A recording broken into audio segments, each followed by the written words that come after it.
saludar a nuestra corresponsal, a nuestra amiga Nancy Flores, periodista y corresponsal de la revista Contralínea, para hablar precisamente del caso Gers Manero. Te saludo con mucho gusto desde la Cámara de Diputados, Nancy. ¿Cómo estás? Muy buenas tardes. Hola Vicente, buenas tardes. Pues muchas gracias por la invitación y ya vi que andas ahí persiguiendo a algunos de los diputados. Así es, mi querida Nancy. Siempre es importante hablar con los protagonistas de la transformación o de la desgracia de México, cada quien que lo vea como quiera. Mi querida Nancy, hoy hablemos de Alejandro Gers Manero, quien es en estos momentos uno de los personajes más señalados desde los medios de comunicación por esta presunta investigación de la Unidad de Inteligencia Financiera. Un Alejandro Gers Manero que no da respuesta a lo que publica el periódico El Universal, que viene a la Cámara de Diputados y que no hace declaraciones a la prensa ayer aquí en el recinto legislativo de San Lázaro, Nancy. Pues sí, además vemos que en ambos casos, también en el de Santiago Nieto, pues hay información en torno a las propiedades y a, digamos, los nexos que pueda tener con algunas empresas. Yo creo aquí lo importante es, más allá de si la Unidad de Inteligencia Financiera está diciendo que existe o no existe este expediente, dicen que no existe. Yo la verdad creo que sí hay un seguimiento, porque hay que recordar que Santiago Nieto y el fiscal Gers Manero estaban peleados.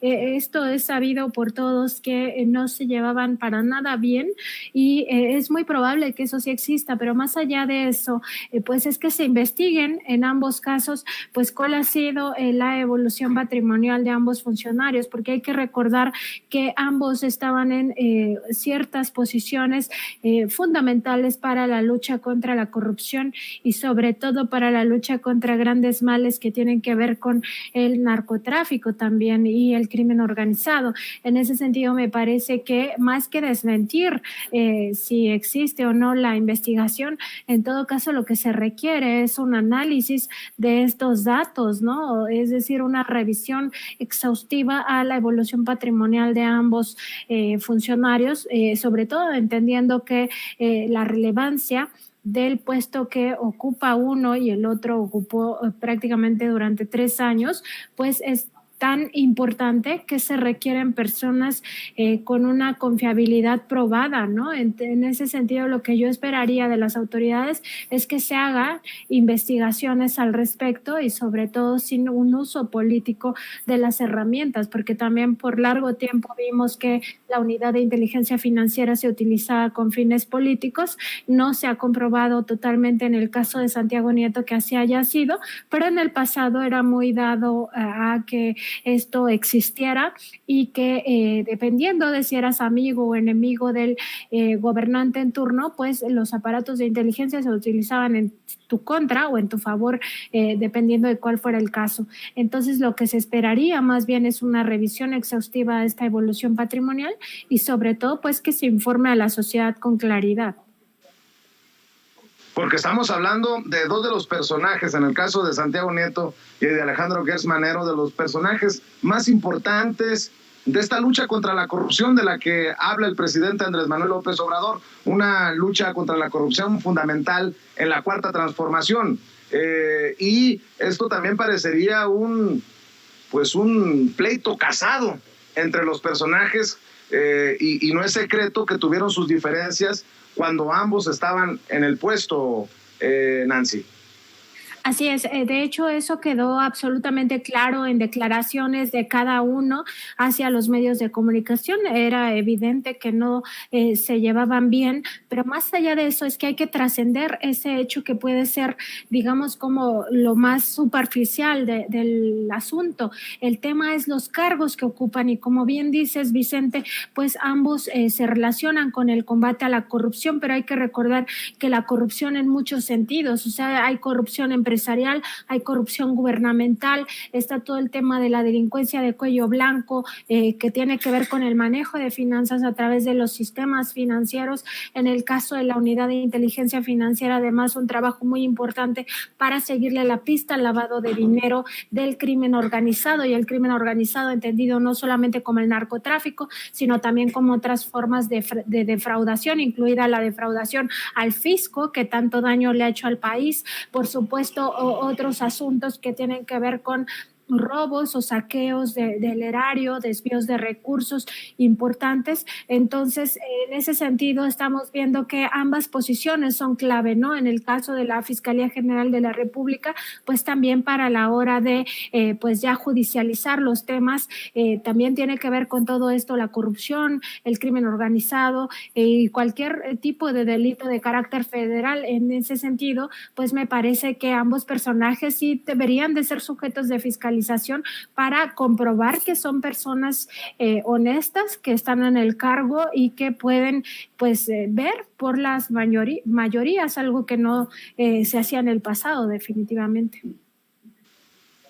Permíteme un momentito, querida Nancy, luego de sostener este diálogo con Adán Augusto López. Querida Nancy, opinión acerca de estas declaraciones de Santiago Krill.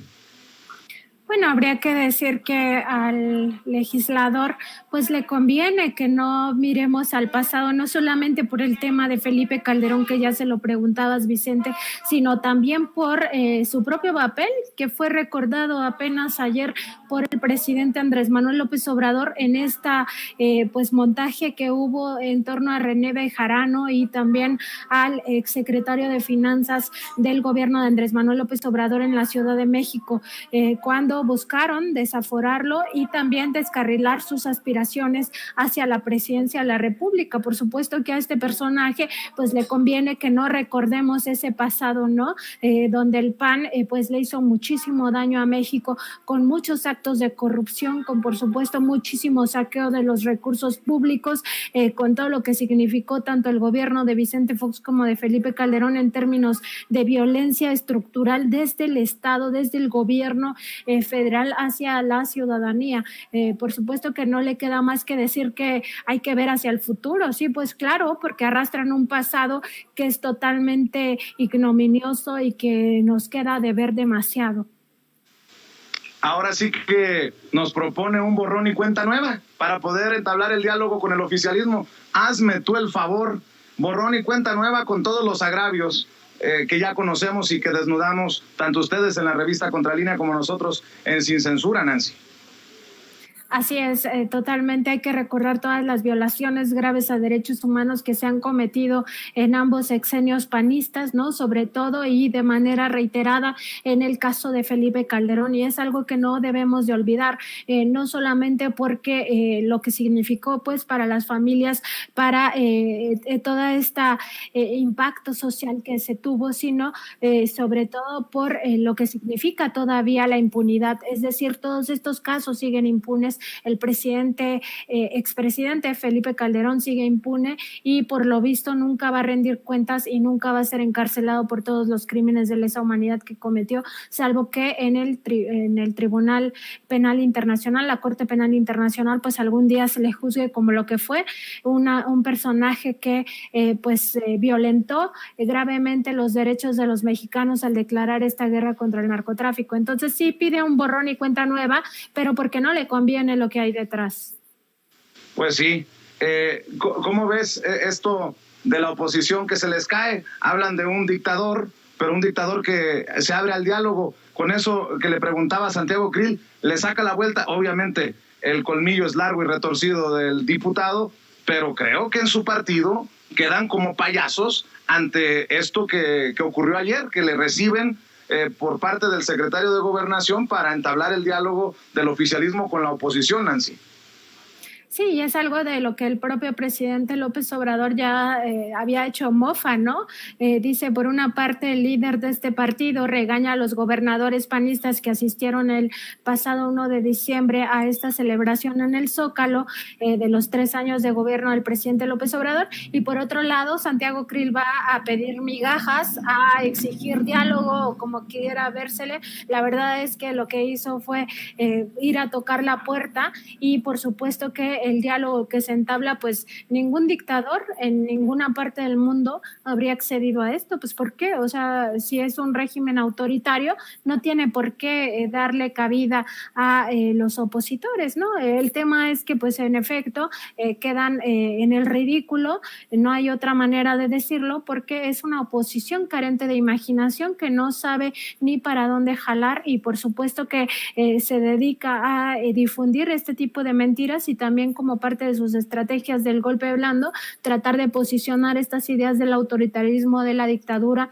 etcétera, etcétera, cuando lo que vemos en el día a día pues son otras cosas. Querida Nancy, para cerrar, ¿golpea el presidente de alguna manera el agarrón que traen Alejandro Gertz Manero y Santiago Nieto, también desde los medios de comunicación? ¿Golpea de alguna manera al presidente? Mira, yo creo que sí, en el sentido de que al final lo que se está viendo es cómo no puede haber una coordinación entre instituciones para un tema que es fundamental para el presidente López Obrador, que es el combate a la corrupción y por supuesto el combate al crimen organizado. En ese sentido, bueno, queda claro que en el pasado pues esto no fue acompañado entre la UIF y la Fiscalía General de la República.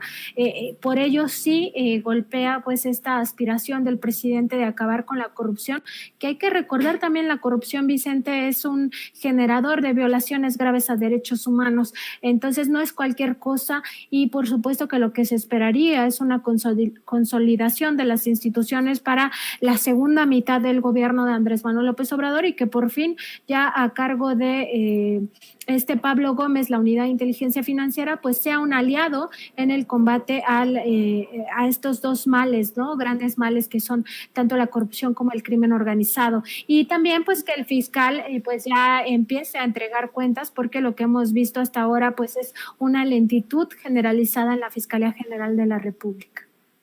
Querida Nancy, disculpa que aproveche tu generosidad para plantearte esto que acaba de enviar la Secretaría de Hacienda a través de la Unidad de Inteligencia Financiera. Hay una nota informativa con fecha de hoy.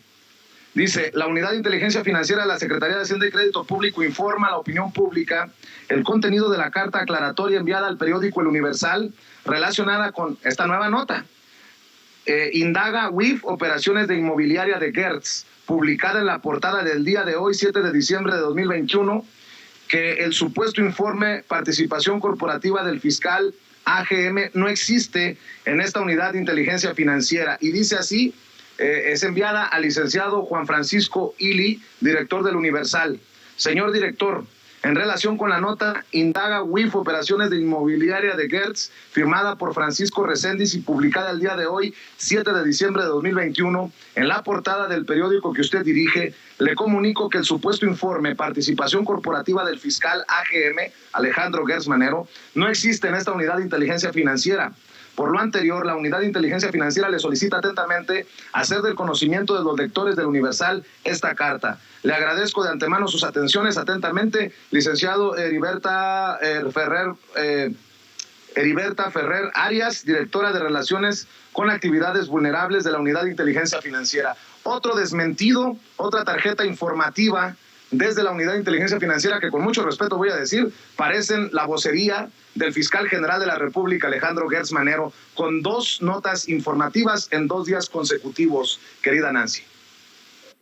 Pues también un poco yo creo que este desmentido tiene que ver con el uso faccioso de la Unidad de Inteligencia Financiera en el pasado. Quieren como borrar esa imagen, y por supuesto que si no hay una denuncia previa en torno a estas actividades empresariales que pudiera tener el fiscal general de la República, si es que así se comprueba, pues en realidad sí dejaría en entredicho el papel que lleva la Unidad de Inteligencia Financiera en este sexenio concretamente. Me parece que más va por ahí que realmente lavarle la cara al fiscal, ¿no? Porque en todo caso el fiscal tendrá que salir a dar la cara ya por fin, que en efecto el día de ayer pues no quiso declarar nada ante la prensa, y esta reunión que sostuvo con legisladores pues pues fue a puerta cerrada, pero en algún momento va a tener que rendir cuentas, ¿no? Y lo otro que te decía Vicente, pues sí tienen que ser personas fiscalizables para tener garantías de que quienes están al frente de estas instituciones,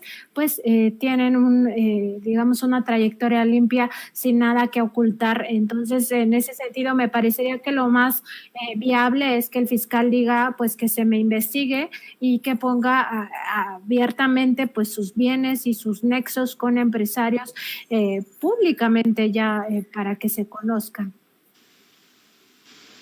Querida Nancy Flores, tú sabes que te respetamos, que te admiramos en este espacio libre como el viento y que estamos al pendiente de lo que haces tú junto a Erika, junto a Sósimo y el equipo de la revista Contralínea, ahora también en YouTube. ¿Por qué no cerramos invitando a la gente para que esté al pendiente del trabajo que realizan desde la bendita independencia que tienen ahí en la revista Contralínea? Claro que sí, en nuestro canal de YouTube nos encuentran como Contralínea y nuestro programa se transmite de 9 a 11 de la mañana, de lunes a viernes. Ahí los esperamos y si no, bueno, en el canal quedan ahí colgados los programas para que a la hora que ustedes puedan los observen. Y también, bueno, estamos en Twitter como @Contralínea y nuestra página es www.contralinea.com.mx. A mí me encuentran como @Nancy_contra en Twitter. Y pues nada, Vicente, agradecerte este espacio y por supuesto tu generosidad siempre y también tus palabras y a todo tu equipo. Gracias, Nancy. Nancy Flores, corresponsal de la revista Contralínea, hablando con nosotros sin censura. Antes de recibir a la doctora Leticia Calderón Chelius, que ya llegó por aquí en la Cámara de Diputados, formaba parte de un evento organizado por la diputada Andrea Chávez, que le llega al corazón